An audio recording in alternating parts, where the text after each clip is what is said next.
Zany amin'ny fanazavana iny fa isy kosa ny hetsika lehibe antsoina hoe anthropologie en fait izay tanterahana any amin'ny distriktan'ny Mandritsara faritra Sofia any ny fafito amby roapolo aogositra hatramin'ny faran'ny volana aogositra zany hoe ny fahatelopolo zany ny fampahafantarana izay hetsika izay no entina amintsika. Telonjato raha ny fantatra ireo mpianatra manerana ny nosy no manaraka fiofanana anthropologie en ligne.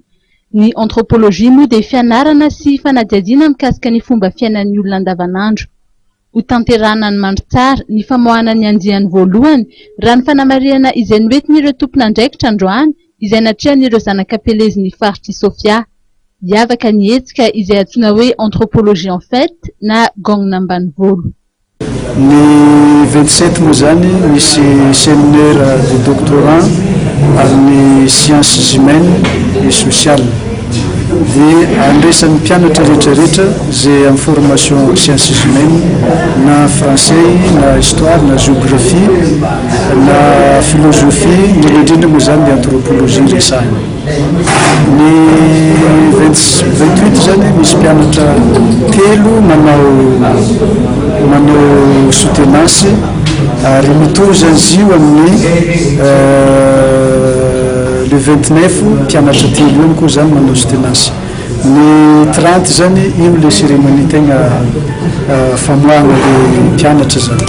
Ka eto moa zany natao zao fihaonana androany miaraka amin'ny zanaka mpielezana zanaka Sofia mipetraka Somonina eto Antananarivo natao indrindra ampahafantarana zareo ino ny raha atao akagny ary fanentanana koa amin'ny fandraisana anjara ahatomombona antsakany sy andafana. Naneho ny heviny ihany koa moa ny mpiavy avy amin'ny faritra Sofia.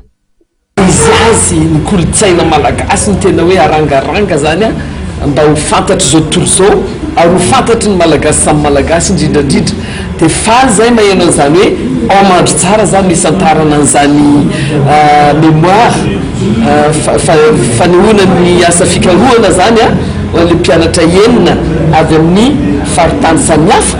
Tena zava-dehibe zany ary tena fampihavanana ny malagasy koa zany tena zava-dehibe ho anay ary manentana ny zanak'Apelezana rehetrarehetra zay tena nilofo nanangana n'ity université ty ary manentana antsika vahoaka ny Sofia manontolo koa zany mba samy andeha amin'izany fety be zany fa atao magnetriketriky ary mino zay fa raha misy fahasahiranana amin'izao fotoana zao momba ny université ny Mandritsara io dia zany fisantarana fanehoana asa-pikarohana manetriketrika izay ohatren'ny olona trany avy any ampitan-dranomasina avy any Amerika ho tonga everina fa anampy anay amin'ny fanamborana ny hoe hovelomina tena hovelona sahala amin'ny université any faritra hafa rehetrarehetra sy amin'ny université amin'ny faritany rehetrarehetra zany université ny faritra Sofia any Mandritsara zany.